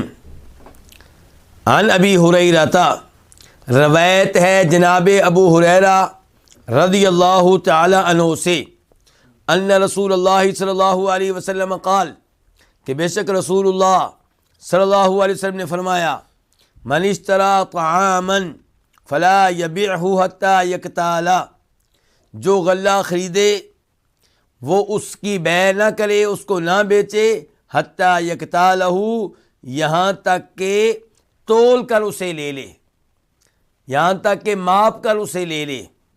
اقتال، یقتالو کیل سے ہے، ماپ کر لینا۔ کیسے لینا؟ حتیٰ کہ اس کو ماپ کر لے لے۔ تو کیا مطلب ہے اس سے؟ مطلب یہی ہے کہ غلہ آپ کو بیچنے کی اجازت نہیں ہے یہاں تک کہ آپ ماپ کر اچھی طرح اپنے قبضے میں نہ لے لیں۔ ماپ کر جب اپنے قبضے میں لے لیں تب آپ بیچیں، ورنہ نہیں۔ لیکن ایک بات ذہن میں رہے کہ اگر آپ نے کسی سے غلہ خریدا ہے ڈھیری کی شکل میں، تو پھر اسے ماپنا ضروری نہیں ہے، پھر اسے اپنے قبضے میں لینا ضروری ہے۔ اگر آپ نے غلہ خریدا ہے اس انداز میں کہ 50 من گندم، 50 کلو گندم، تو آپ اس کا ماپ کریں یا اس کا تول کریں۔ ماپ کس کے ذریعے ہوتا ہے؟ کسی خاص برتن کے ذریعے، اور تول ہوگا کلو سے، سیر ہوتا تھا پرانے زمانے میں، اس کے ذریعے۔ تو آپ جب غلہ خریدتے ہیں تو اس کی تب تک بیع نہ کریں جب تک آپ اس کو ماپ کر اپنے قبضے میں نہ لے لیں۔ یہ حدیث بیان کرنے والے صحابی کون ہے؟ ابو ہریرہ۔ وفی روایت، اور ایک روایت میں ہے کہ انہ قال علی مروان، کہ انہوں نے مروان سے کہا، کنہوں نے؟ جناب ابو ہریرہ نے کہا، کس سے؟ مروان بن حکم الاموی۔ مروان بن حکم، ان کا تعلق بنی امیہ سے ہے، اور یہ مدینہ کے گورنر تھے۔ کس کے زمانے میں؟ جناب امیر معاویہ کے زمانے میں۔ مدینہ کے کیا تھے؟ گورنر تھے۔ اور یہ وہ ہیں کہ جن کو یہ اعزاز حاصل ہے کہ انہوں نے نبی علیہ السلام کو دیکھا ہوا ہے، اور یہ وہی ہے مروان کہ جن کو بہت بدنام کیا گیا، اور ان کے والد کو بھی۔ وہ ان کے والد کے بارے میں کہتے ہیں کہ اللہ کے رسول صلی اللہ علیہ وسلم نے ان کو مدینہ سے نکال دیا تھا اور طائف بھیج دیا تھا۔ ایک طرف یہ غلط بات کہی جاتی ہے کہ نبی علیہ السلام نے ان کو مدینہ سے نکال کے طائف بھیج دیا تھا، اور پھر اگلی غلط بات یہ کہی جاتی ہے کہ جناب عثمان کی غلطیوں میں سے غلطی یہ ہے کہ انہوں نے مروان کو مدینہ میں جگہ دی، وہ مروان کے والد حکم کو مدینہ میں جگہ دی، وہ حکم جس کو اللہ کے رسول نے نکال دیا تھا۔ تو کتنی غلط باتیں کی جاتی ہیں، دو، نہ وہ ثابت اور نہ اس کی کوئی ضرورت، یعنی کہ نبی علیہ السلام نے نکالا ہی نہیں تو جناب عثمان کا ان کو مدینہ میں رہنے دینا نہ رہنے دینا، اس کا کوئی قابل اعتراض بات نہیں ہے۔ تو یہ ہے مروان، اور مروان جو ہیں یہ فقیہ تھے۔ یہ کیا تھے؟ فقیہ تھے۔ امام بخاری رحمہ اللہ بخاری شریف میں ان کی روایات لے کر آئے ہیں، اور ان کا تذکرہ کئی دفعہ بخاری شریف میں آتا ہے۔ تو یہ ہے مروان۔ تو جناب ابو ہریرہ نے مروان سے کہا احللت بیع الربا، آپ نے سود کی بیع کو حلال کر دیا ہے۔ سود کی بیع کو کیا کر دیا ہے؟ حلال کر دیا ہے۔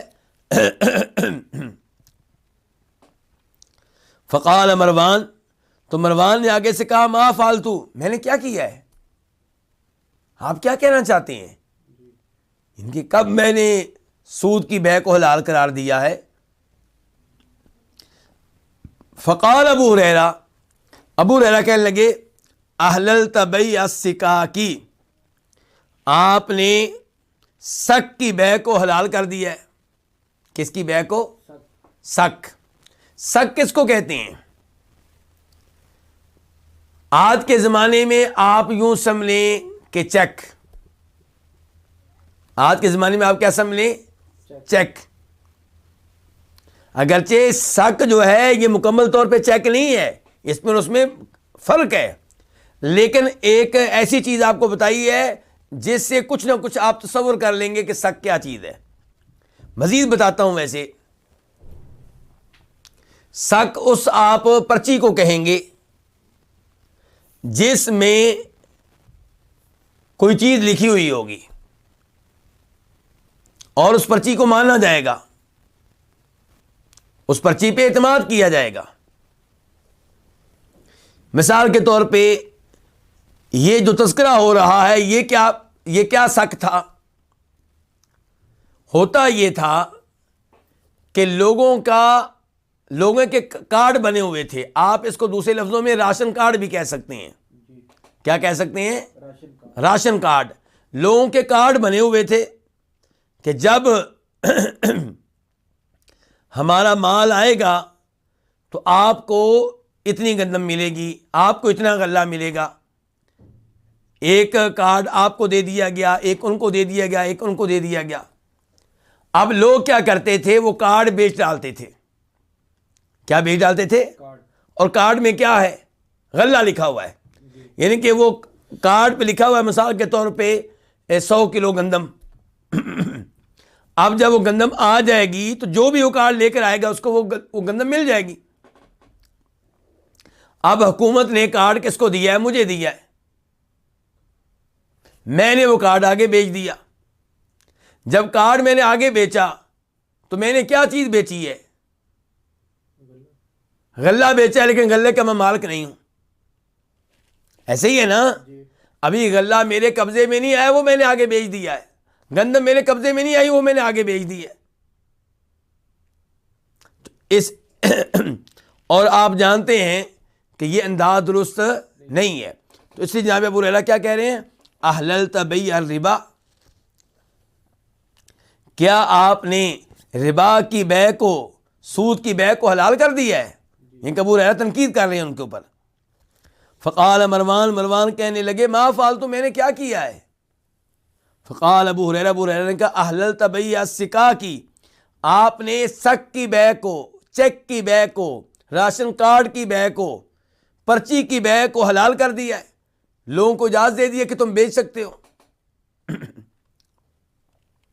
وقد نہا رسول اللہ صلی اللہ علیہ وسلم عن بیع الطعام حتی یستوفى، جب کہ اللہ کے رسول علیہ الصلوۃ والسلام نے غلے کی بے سے منع کیا تھا جب تک کہ اس کو مکمل طور پہ قبضے میں نہ لے لیا جائے، حتی یستوفى، یہاں تک کہ اس کو مکمل طور پہ قبضے میں نہ لے لیا جائے۔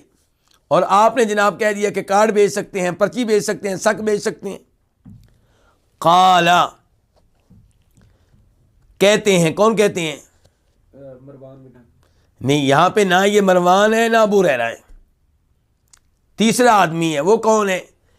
حدیث کے راوی یہاں پہ کون ہے؟ ابو ہریرہ۔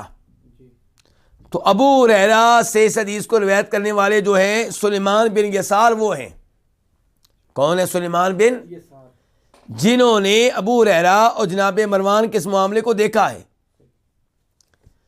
تو سلیمان بن یسار کہتے ہیں فخاطب مروان الناس، تو مروان نے لوگوں کو خطبہ دیا، مروان نے لوگوں کو کیا دیا؟ خطبہ دیا۔ فنہا عن بیعہا، تو لوگوں کو سک کی بے سے منع کر دیا، لوگوں کو اس پرچی کی بے سے روک دیا، لوگوں کو راشن کارڈ کی بے سے روک دیا۔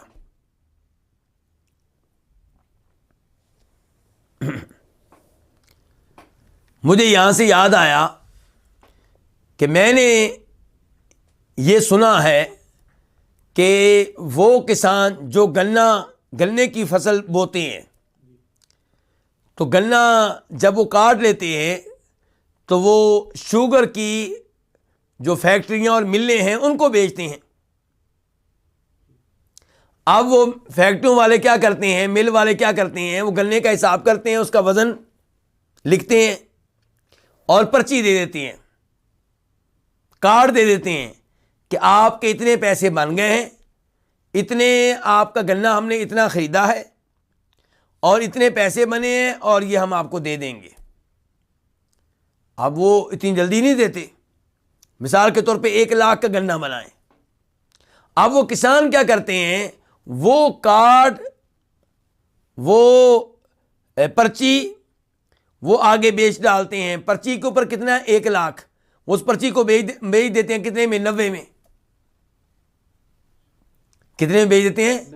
90,000 روپے میں۔ تو یہ غلط ہے، یہ کیا ہے؟ یہ غلط ہے، یعنی کہ روپے کی بے روپے کے ساتھ ہو رہی ہے، ایسے ہی ہے نا۔ اور ہم نے پڑھ چکے ہیں کہ جب آپ روپے کی بے روپے سے کریں گے تو دونوں طرف سے کیا ہونا چاہیے؟ برابر ہوں، اور دوسرے نمبر پہ ایک ہی مجلس میں کام ہو۔ تو یہاں پہ دونوں لحاظ سے غلط ہے، یہاں پہ دونوں لحاظ سے کیا ہے؟ غلط ہے۔ یہ ایک مثال میرے ذہن میں آئی، میں نے دے دی ہے، ایسی کئی مثالیں آپ مجھ سے بہتر جانتے ہوں گے، جو میرے بھائی میرے درس سن رہے ہیں، ایسی بہت سی مثالیں یہ جانتے ہوں گے۔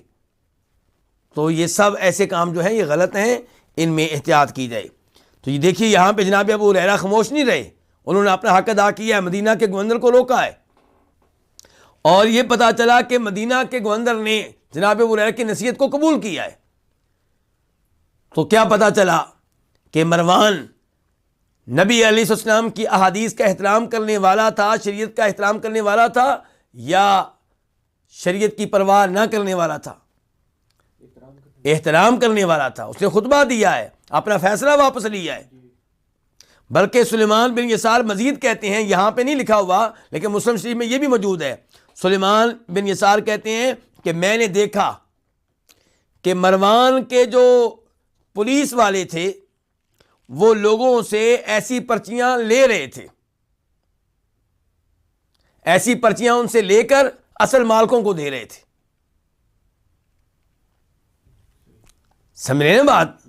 مروان نے پورا اس کے اوپر یعنی کہ اقدام اٹھایا ہے، اپنے رد عمل کا اظہار کیا ہے اور اس کے نوٹس لیا ہے، خاموش نہیں رہا۔ تو اس سے 2-3 چیزیں ہمیں معلوم ہوئی۔ ایک معلوم یہ ہوا کہ ابو ہریرہ صرف محدث نہیں تھے، فقیہ بھی تھے، مفتی بھی تھے، بلکہ مدینہ کے گورنروں کی اصلاح کرتے تھے۔ افسوس سے کہنا پڑتا ہے کہ ہمارے کئی بھائیوں نے مشہور کر دیا کہ ابو ہریرہ صرف حدیثیں بیان کرتے تھے، فقیہ نہیں تھے. اور ایسی بات کہنے والوں میں بعض حنفی علماء کرام ہیں. جناب ابو ہریرہ کی کئی حدیثیں ہیں جو حدیثیں فقہ حنفی کے فتوے کے خلاف ہیں، تو وہاں پہ کئی حنفی علماء کرام کیا کہہ دیتے ہیں، جی ابو ہریرہ کی یہ حدیث ہے، وہ تو بیچارے محدث تھے، فقیہ تو تھے نہیں، اس لیے ان کی بیان کردہ حدیث کی کوئی اہمیت نہیں ہے. اور یہ بہت بڑا حملہ ہے حدیث کے اوپر، یہ بہت بڑا حملہ ہے جناب ابو ہریرہ کے اوپر. تو جناب ابو ہریرہ کی کئی ایک مثالیں پیش کی جا سکتی ہیں جن سے پتہ چلتا ہے کہ وہ محدث بھی تھے، فقیہ بھی تھے. ان مثالوں میں سے ایک مثال یہ ہے. اور دیکھیے کہ مروان نے ان کی بات کو قبول کیا ہے. اس سے پتہ چلا کہ بنی امیہ کو غلط طور پہ یعنی کہ ان کی مذمت کی جاتی ہے، انہیں بدنام کیا جاتا ہے. کہا جاتا ہے کہ بنی امیہ جو ہے یہ شریعت کا کوئی احترام نہیں کرتے تھے. نہیں، وہ شریعت کا احترام کرنے والے تھے، لیکن یہ بات پکی ہے کہ فرشتے نہیں تھے. غلطیاں ان سے ہوئی ہیں، غلطیاں ان سے ہوئی ہیں جیسے مجھ سے ہوتی ہیں، آپ سے ہوتی ہیں، لیکن مجموعی طور پہ انہوں نے شریعت کا احترام کیا اور شریعت کو نافذ کیا، شریعت پہ عمل کروایا اور کیا.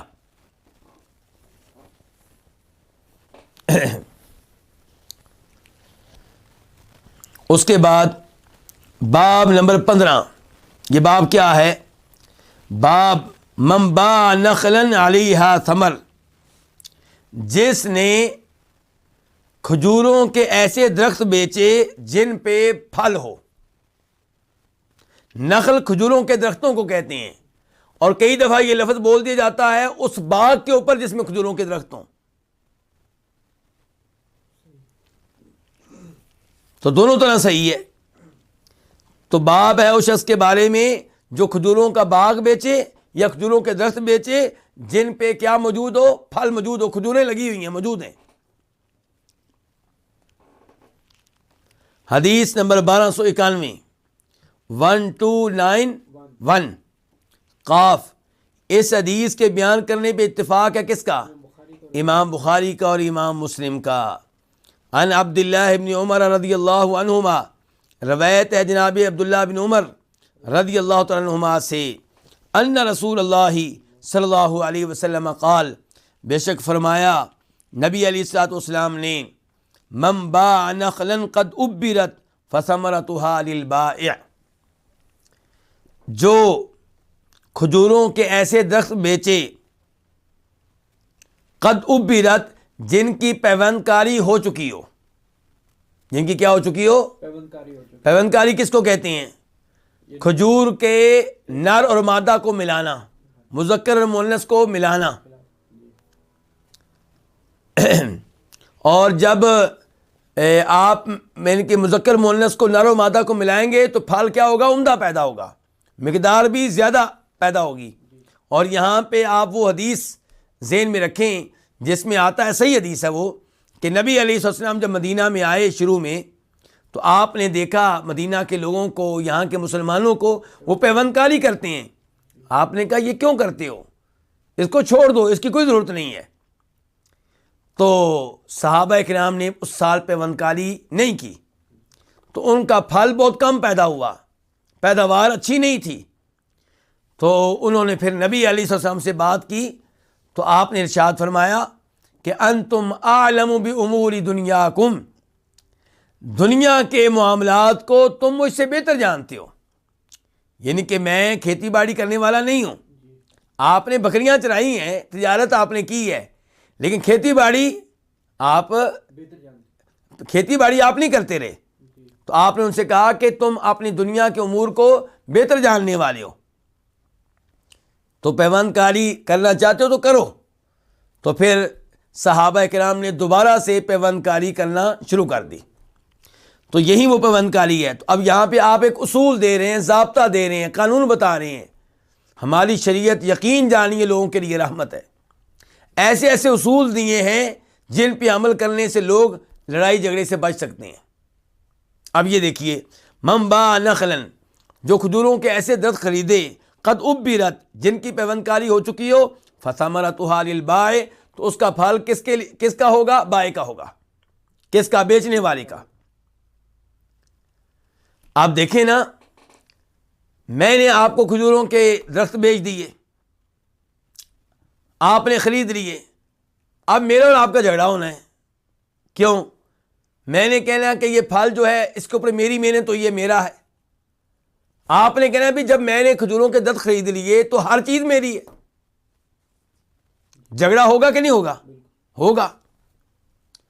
تو نبی علیہ السلام نے جھگڑا ختم کر دیا، یہ اصول دے دیا۔ دیکھیں ہماری شریعت کی تعلیمات کہاں کہاں پہنچی ہیں، کس کس شعبے تک پہنچی ہیں۔ جو کھجوروں کے درختوں کا باغ خریدے، قد ابرت، جبکہ ان درختوں کی کیا ہو چکی ہو؟ پیوند کاری ہو چکی ہو، تو پھل کس کا ہوگا؟ بائع کا، کیونکہ محنت اس نے کی ہے نا، محنت وہ کر چکا ہے، محنت وہ کر چکا ہے۔ الا ان یشترط المبتاع، آپ فرماتے ہیں الا یہ کہ خریدنے والا شرط لگا لے۔ اگر بیع میں خریدنے والا کہے کہ میں درخت خرید رہا ہوں اور یہ پھل جو اوپر کھڑا ہے یہ بھی میرا ہے، تو پھر ٹھیک ہے۔ اب ظاہر معاہدے میں لکھ دیا گیا، اب جھگڑا تو نہیں ہوگا نا۔ لیکن اگر خاموشی ہے تو پھر شریعت نے اصول بیان کیا ہوا ہے۔ آپ کا دین اتنا عظیم دین ہے کہ اصول اس میں موجود ہے، باقی ادیان میں یہ چیزیں کہاں ملتی ہیں؟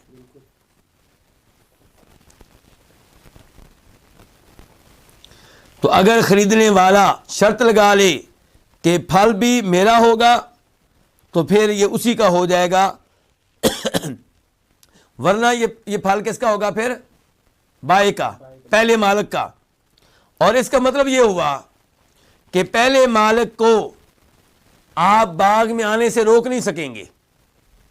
وہ آئے گا پھل کو دیکھنے کے لیے، وہ آئے گا پانی دینے کے لیے، کیونکہ اس کا پھل کھڑا ہے اوپر، تو آپ اس کو آنے سے روک نہیں سکیں گے۔ اور اگر وہ آدمی ایسا ہے کہ جس کا آپ کے باغ میں آنا آپ کے لیے نقصان دہ ہے، تو پھر جج اس میں مداخلت کرے گا، عدالت مداخلت کرے گی، کورٹ مداخلت کرے گی، اور وہاں پہ کسی ایسے مزدور کی ڈیوٹی لگا دی جائے گی جس کو اجرت کون دے گا، تنخواہ کون دے گا، سیلری کون دے گا؟ وہ پہلا مالک، اور وہ اس کی طرف سے پانی کا خیال رکھے گا، پھلوں کا خیال رکھے گا۔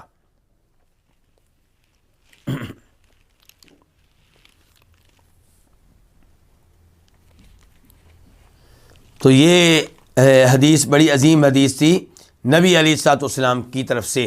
آگے باب نمبر 16، یہ کیا باب ہے؟ باب لا تباع الثمار قبل بدو صلاحها، کہ پھل ان کی بیع نہ کی جائے، پھل نہ بیچا جائے ان کی پختگی ظاہر ہونے سے پہلے۔ پہلے ابھی ہم نے باب نمبر جو 15 پڑھا تھا، حدیث نمبر 1291 پڑھی تھی، 1291، اس میں کس کی بیع ہوئی تھی؟ کھجوروں کے درخت کی۔ اب بیع کس کی ہو رہی ہے؟ کھجوروں پہ لگے ہوئے پھل کی۔ تو اس میں حدیث نمبر ہے 1292، 1292 قاف۔ اس حدیث کے بیان کرنے پہ اتفاق ہے کس کا؟ امام بخاری کا اور امام مسلم کا۔ عن عبداللہ ابن عمر رضی اللہ عنہما، روایت ہے کس سے؟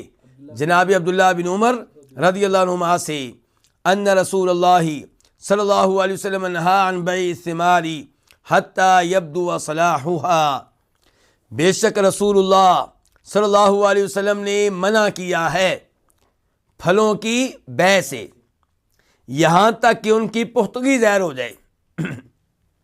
نہل بائع، آپ نے منع کیا ہے بائع کو بھی، مشتری کو بھی، بیچنے والے کو بھی، خریدنے والے کو بھی، دونوں کو کہا ہے بھئی یہ کام نہ کرنا۔ کیا کام نہیں کرنا؟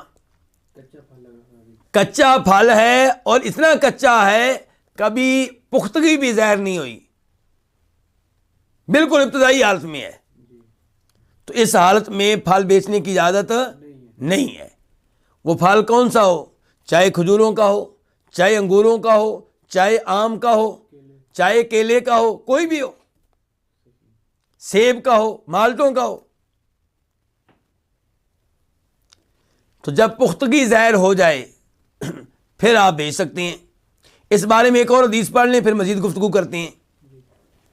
یہ ہے حدیث نمبر 1293، 1293 قاف۔ اس حدیث کے بیان کرنے پہ اتفاق ہے کس کا؟ امام بخاری کا اور امام مسلم کا۔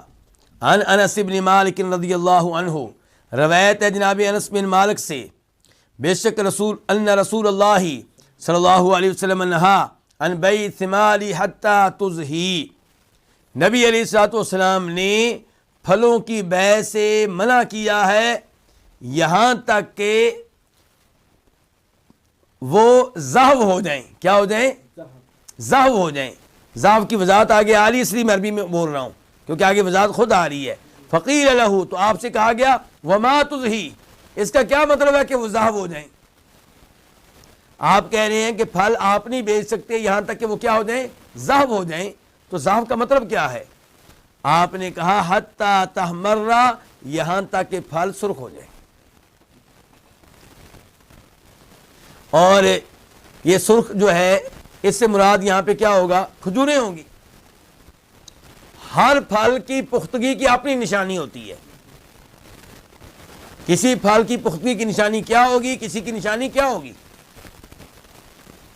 تو یہاں پہ آپ نے کیا کہا؟ حتی تحمرا، یہاں تک کہ وہ کیا ہو جائے؟ سرخ ہو جائے۔ فقال رسول اللہ صلی اللہ علیہ وسلم، تو پھر کہا نبی علیہ الصلوۃ والسلام نے، ارأیتا، مجھے یہ بتاؤ، اذا منع اللہ الثمرہ، جب اللہ تعالیٰ پھل روک لے، جب اللہ تعالیٰ پھل روک لے، بما یأخذ احدکم مال اخیہ، کس لیے تم میں سے کوئی اپنے بھائی کا مال لیتا ہے؟ اس کا کیا مطلب ہے؟ اس کا مطلب یہ ہے کہ آپ نے پھل خرید لیا جبکہ وہ کیا تھا؟ کچا تھا، اور جب کچا پھل ہوتا ہے وہ خطرے میں ہوتا ہے، کئی طرح کی آفتیں آتی ہیں، کئی طرح کے کیڑے اور کیڑوں کے حملے ہوتے ہیں۔ پھل جو ہے وہ آفتوں سے کب محفوظ سمجھا جاتا ہے، خطرات سے کب محفوظ سمجھا جاتا ہے؟ جب پختگی ظاہر ہو جائے۔ تو آپ نے فرمایا تم لوگ پختگی ظاہر ہونے سے پہلے پھل بیچتے ہو، پھر پھل جھڑ جاتا ہے، سڑ جاتا ہے، پیداوار صحیح نہیں ہوتی، اور تم اس کو بیچ چکے ہوتے ہو 50,000 روپے کا۔ اب اس غریب جس نے خریدا ہے اس کو اس میں سے ٹوٹل 5,000 روپے ملے ہیں، یا 10,000 روپے یا 20,000 روپے، تم 50,000 روپے اس کا یہ مال کیوں کھا رہے ہو بھائی؟ کس لیے کھا رہے ہو؟ یعنی کہ یہ حرام کھا رہے ہو تم۔ تو پھر آپ نے سختی سے کہا کہ تمہیں ایسی بیع کرنے کی اجازت ہی نہیں ہے۔ بیع کرنے کی اجازت کب ہے؟ جب پھل کی کیا ظاہر ہو جائے؟ پختگی۔ اور جب پختگی ظاہر ہو جاتی ہے پھر اس کے بعد خطرہ ہو سکتا ہے کبھی آ جائے، وہ تو بڑی بڑی بلڈنگیں گر جاتی ہیں، لیکن عام طور پہ وہ پھل خطرات سے کیا ہوتا ہے؟ محفوظ ہوتا ہے۔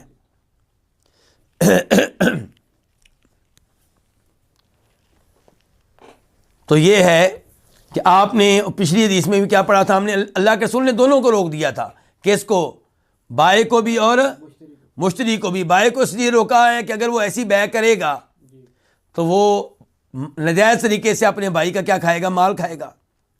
اور خریدنے والے کو اس لیے روکا ہے کہ وہ اپنا مال ضائع کرے گا۔ اس کے بعد باب نمبر 17، باب نمبر کیا ہے؟ 17، باب النہی عن المزابنہ والمحاقلہ والمخابرہ، مزابنہ کی ممانت اور محاقلہ کی ممانت، اور کس کی ممانت ہے؟ مخابرہ کی۔ ان چیزوں کے اوپر تو وقت لگے گا، میرا خیال ہے یہیں پہ درس روکتے ہیں، آپ کا وقت ختم ہو رہا ہے، تو اس لیے یہیں پہ آپ سے اجازت چاہوں گا۔ یہ مسائل بڑے اہم ہیں، بڑے مفید ہیں، انشاءاللہ ان پہ گفتگو جاری و ساری رہے گی۔ کتاب البیوع آپ پڑھ رہے ہیں، انشاءاللہ اس کا مجھے بھی بڑا فائدہ ہوگا اور آپ کو بھی انشاءاللہ بہت زیادہ فائدہ ہوگا۔ ہم حرام کاموں سے انشاءاللہ بچ سکیں گے۔ تو 1293 حدیث پہ ہم رکے ہیں۔ یہ بھائی میرے کوئی سوال لکھ رہے ہیں، میں تو ان کا سوال دیکھ نہیں سکا، اب مجھے نہیں معلوم کہ انہوں نے سوال کیا لکھا ہے۔ بہرحال اب میں کیا کہہ سکتا ہوں کہ میرے بھائی آپ نے کیا سوال لکھا ہے۔ تو انشاءاللہ آئندہ درس میں ملاقات ہوگی، اور مجھے امید ہے کہ آپ کے سوال پوچھنا ہے وہ ٹھیک ہے، آپ نے پوچھنا ہے، اب کب پوچھیں گے آپ لکھتے لکھتے آپ کا ٹائم ہو جائے گا۔ یہ تو اب یا تو آپ ایسا کریں، جی آپ جو ایڈمن ہیں ان کو آپ یہ سوال لکھ کر بھیج دیں، ان کو آپ ایڈمن کو سوال لکھ کر بھیج دیں تو انشاءاللہ میں جواب دینے کی کوشش کروں گا۔ اللہ رب العزت آپ سب کو جزائے خیر دیں، آپ لوگوں کے وقت میں اللہ تعالیٰ برکتیں ڈالے، اور اللہ تعالیٰ ہمیں اخلاص کے ساتھ یہ علم لینے کی توفیق دے، اور اس دورے کو مکمل کرنے کی توفیق دے، اور اللہ تعالیٰ ان احادیث پہ عمل کرنے کی توفیق دے، لوگوں تک پہنچانے کی توفیق دے، حرام سے بچنے کی توفیق عنایت فرمائے۔ اور اللہ سے دعا کرتے ہیں کہ اللہ تعالیٰ تمام مسلمان مریضوں کو شفا دے، اور ہمارے رشتہ دار، دوست، احباب، والدین، بہن بھائی جو فوت ہو چکے ہیں، اللہ تعالیٰ ان کی مغفرت فرمائے، ان کی قبریں منور فرمائے، ان کی قبریں کشادہ فرمائے۔ اور جن بھائیوں کے کہنے پہ یہ دورہ شروع کیا گیا، جنہوں نے تجویز پیش کی، جنہوں نے اس کی منظوری وغیرہ لی، ان سب کے لیے دعا کرتے ہیں اللہ تعالیٰ ان سب کی محنتیں قبول فرمائے۔ شیخ شمس الزمان حفظہ اللہ جو اس دورے کی نگرانی کر رہے ہیں، اور ان کا مکتب اور مکتب کے مسئولین اور دیگر تمام احباب، ان سب کے لیے دعائے خیر کرتے ہیں۔ اور موجودہ کرونا کے زمانے میں ہمارے وہ بھائی جن کے پاس ملازمتیں نہیں ہیں، جاب نہیں ہے، ان کے لیے دعا کرتے ہیں کہ اللہ تعالیٰ انہیں رزق حلال دے، اچھی ملازمت دے، اور سب کی پریشانیاں دور فرمائے۔ وآخر دعوانا ان الحمد للہ رب